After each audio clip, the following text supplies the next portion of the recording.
What's going on, dudes and dudettes? So, yes, the other day, a four-star corner who actually decommitted from UCLA a couple months ago actually decided to commit to USC, which is really good because he's a very talented player, local product as well from California. So it's always good to keep those guys in. I don't know officially how to say his name because I've heard it said a bunch of different ways, even though it looks like it's spelled Maliki Crawford. Could be Maliki Crawford still, even though it's not ending with an A or a CHI, stuff like that. So, Mr. Crawford, welcome to the team, and hopefully you will stay for the next year, 2023, when you do come in with that class.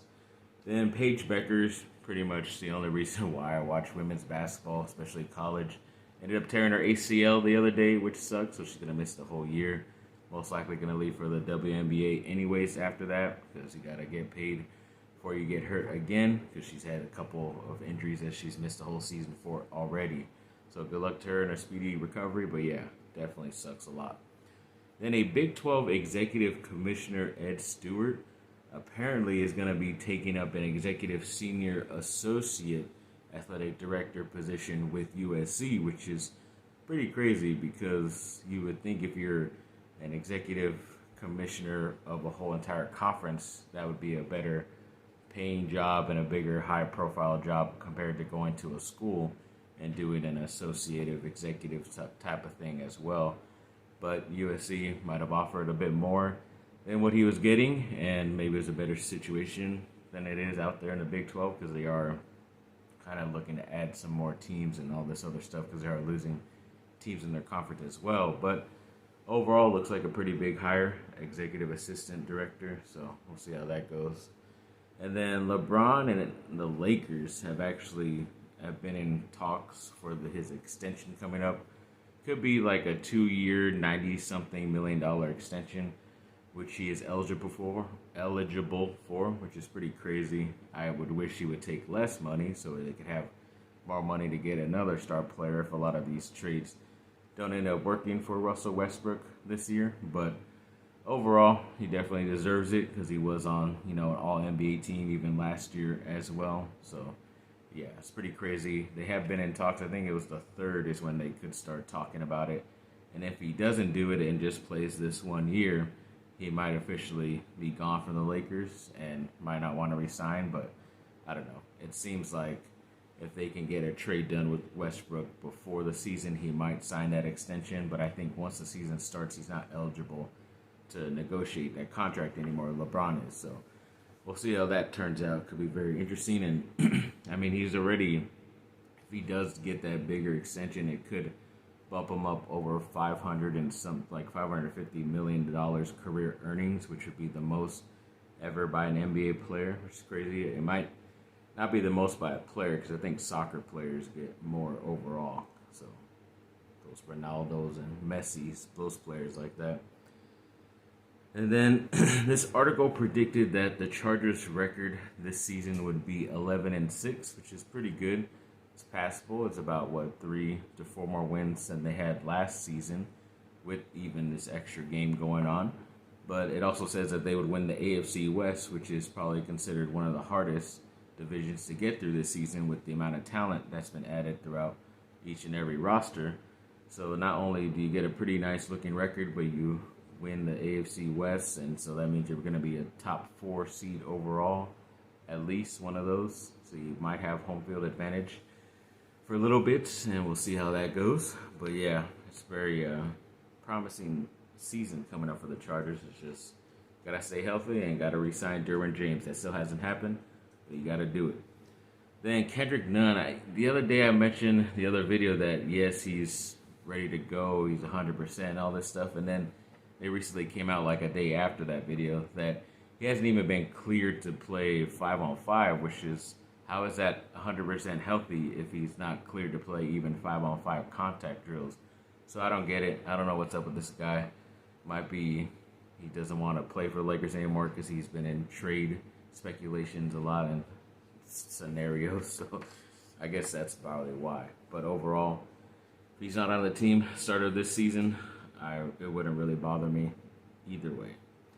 Then USC basketball made a commitment to play in the Bahamas at the Atlantis tournament or whatever they call it this season coming up, and they're playing against BYU that they got selected in the tournament for. There are about 8 other teams there. So if they do end up advancing, they could play against like a Tennessee or a Butler. Also other top teams in there, like the most recent national championship champions. Kansas is in the field as well, along with like Wisconsin and Dayton. A couple of good solid teams down there for the Thanksgiving week. So that's pretty cool to celebrate Thanksgiving in the Bahamas. So good luck to those guys. And then, of course, rest in peace, Vin Scully. Of course, I remember watching him a lot, or at least hearing him a lot, when I would live with my mom and all of them at their house. They loved watching Dodger games. And yes, I became a fellow adopted Dodger fan watching all those. And I don't know, I always joked sometimes that whenever I would hear him talk, because I wasn't, I'm not a big baseball fan, that he would kind of make me sleepy if the games weren't competitive or anything like that. But people loved hearing him talk and speak all these random stories. I always thought he was kind of crazy at times, but no, that's just how he was, and a lot of people love that too. And of course, it's all good, especially when it's a good story. But when he could go off randomly, it's kind of funny sometimes, in my opinion. But yes, long-lived life. Did a lot of great calls, not only in baseball but football as well, even basketball. So yeah, great overall career, and rest in peace. Then ex-USC basketball player that just graduated, Chavez Goodwin, apparently has signed a contract overseas to play in Greece with one of those teams. So congrats to him and good luck to him. Hopefully that means it's another step towards the NBA in the near future. Then Nasir Adderley, speaking of, since Derwin James has not been practicing because of his contract negotiations or dispute, it's not really fighting going on, but yes, he has been out. So Adderley has been stepping up in space for him as the starting free safety, and he's looking really good. I mean, it was kind of going that he was maybe going to be a bust because he was a second overall pick, even though a lot of people were talking about him as a first-round pick last year, so it was a good overall get for the Chargers. But he was injured that first year, never really was able to get healthy even that second year.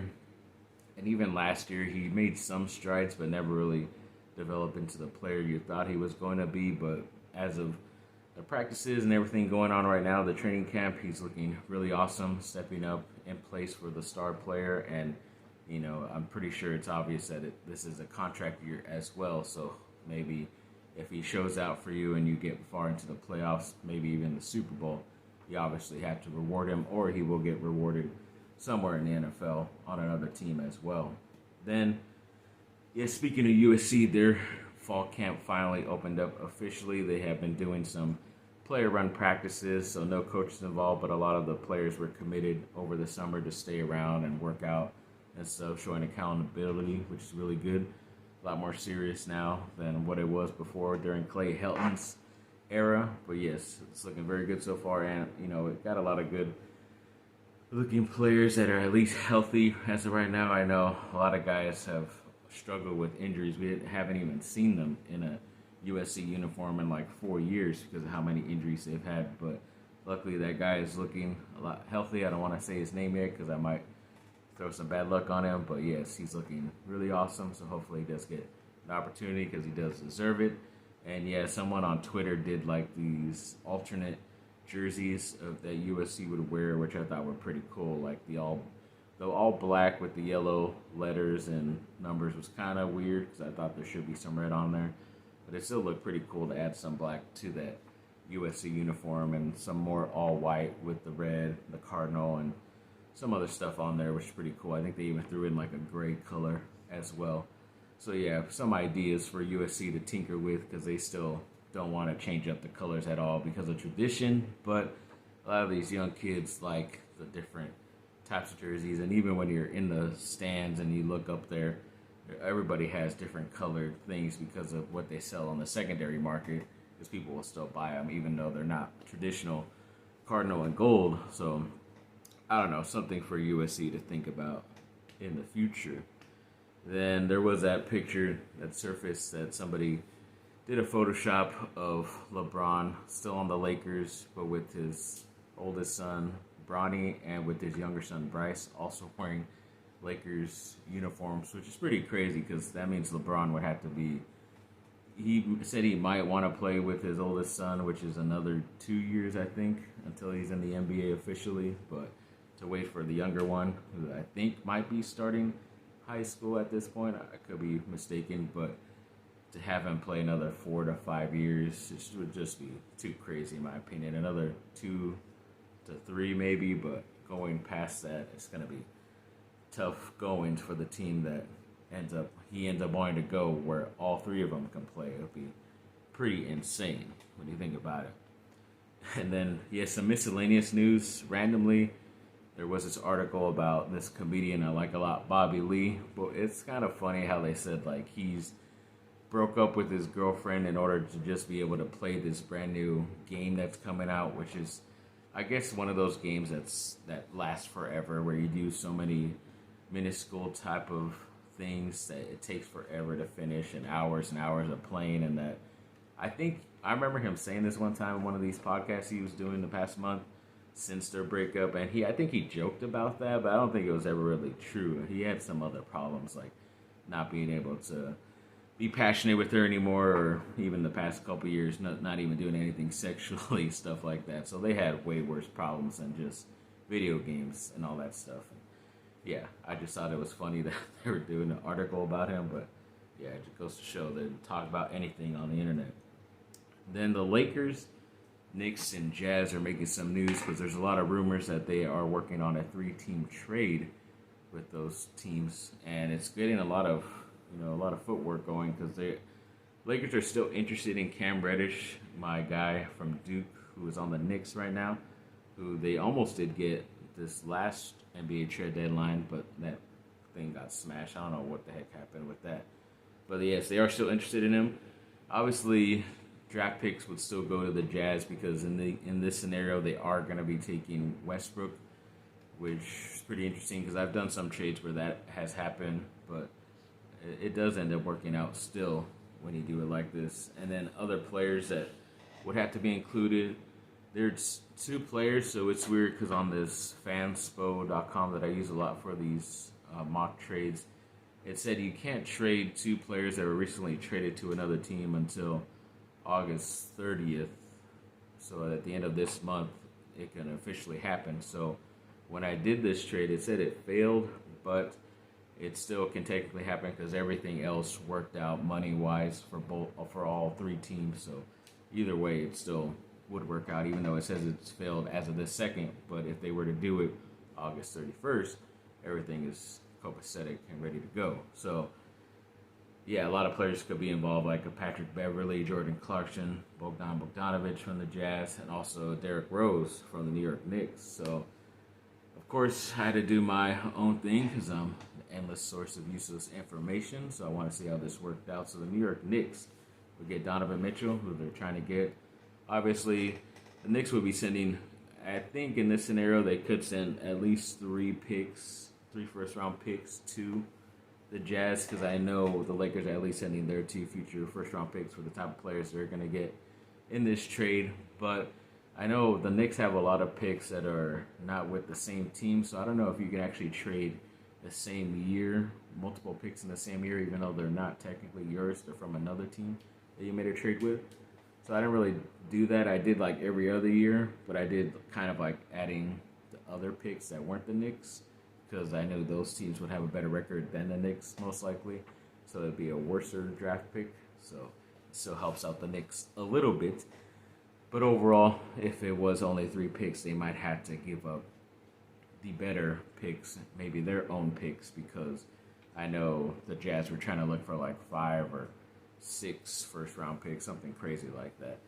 So yes, Donovan Mitchell to the Knicks. The Jazz will get Russell Westbrook from the Lakers and Obi Toppin from the New York Knicks. And like I said, I had the 2 future first-round picks, 2027, 2029 from LA to Utah, and then the 3 first-round picks from the New York Knicks to Utah as well in this scenario.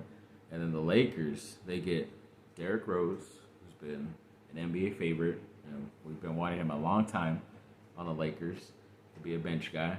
Bogdan Bogdanovic, who's a really good player. I know they tried to get him before he signed with the Jazz 3 or 4 years ago. from Indiana, and he's a very good floor spacer. Could play the 3 or the 4. Really good 3-point shooter as well. So I like him a lot. Malik Beasley. He's either between Patrick Beverley or Malik Beasley, because I didn't want to bring Jordan Clarkson if you're already getting a Derrick Rose, who I think is still pretty solid. He's been a lot more solid coming off the bench than he is starting when he was on the Knicks, so it could be better for him off the bench. But Malik Beasley, I think, has a little bit more upside than Patrick Beverley, even though I like Patrick Beverley a lot. I just think Beasley is more, you can use him in a lot more stuff. He's a Swiss Army knife, so he can play like 2 through 4, can still score for you and play some defense. Very interchangeable type of player. And also Cam Reddish. The Lakers finally get their star-studded shooter that they've been trying to get from Duke for a long time. So, yes, overall money-wise, it works. I know the Lakers are bringing in 4 players and giving out 1. So I know they had 1 more roster spot, so they might have to end up letting go of 2 guys, which they probably won't mind because of how good these players are coming in.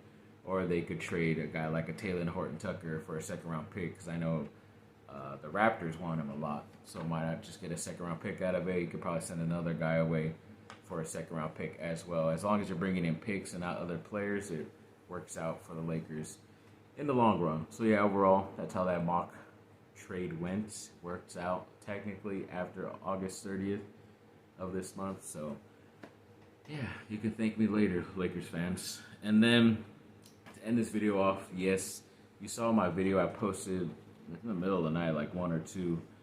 I went to a Newfound Glory concert in Riverside. They're probably one of my top 1, 2, or 3 favorite bands of all time. Been listening to them since the late 90s. They started in 1997. It's been about like 30-something years or so, or close to it, yeah. About 30 years of this band, and they've consistently, every like year or 2, put out a record, always touring. And this was the first time they ever been to Riverside, close to where I live. And it was the first time I've ever been to this place, the Riverside Municipal Auditorium. And it was pretty cool. Almost like similar to a House of Blues in Anaheim, but a little bit different. It was pretty cool to see, like, you're pretty close to the Mission Inn, which is like a landmark for downtown Riverside as well. But got a lot of cool things. I'll show you a better version of the shirt, a picture of it as well. Ended up getting from their merch place. Really cool other shirts and items that they had. Of course, there was one that I wasn't able to get because they were asking for cash, and it's quite expensive. But of course, my brother ended up surprising me with it, and it's a drum snare from, I guess, during the tour they use these, and they sign about 3 or 4 of them, the guy was saying to my brother, and they all sign it as well, all 4 members of the band. And I'm pretty sure the singer drew this because he is a pretty good drawer. Did a couple of their album drawings as well. So it was really awesome that he was able to give this to me. This better be a birthday gift, because I'm not going to accept anything later this month, because this is awesome enough either way. I think there was a pin as well. I'm going to go get that real quick. And yes, a pin as well that my sister Juliana got me. Very cool as well. I'm going to find a spot for that behind here as well as the snare.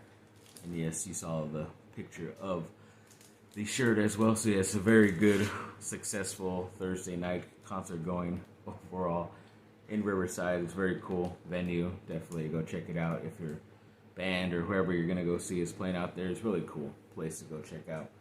And yeah, definitely very happy about it. Very awesome. Be able to spend it with some family members as well. So yes, thanks for watching, people. Like, subscribe, comment down below.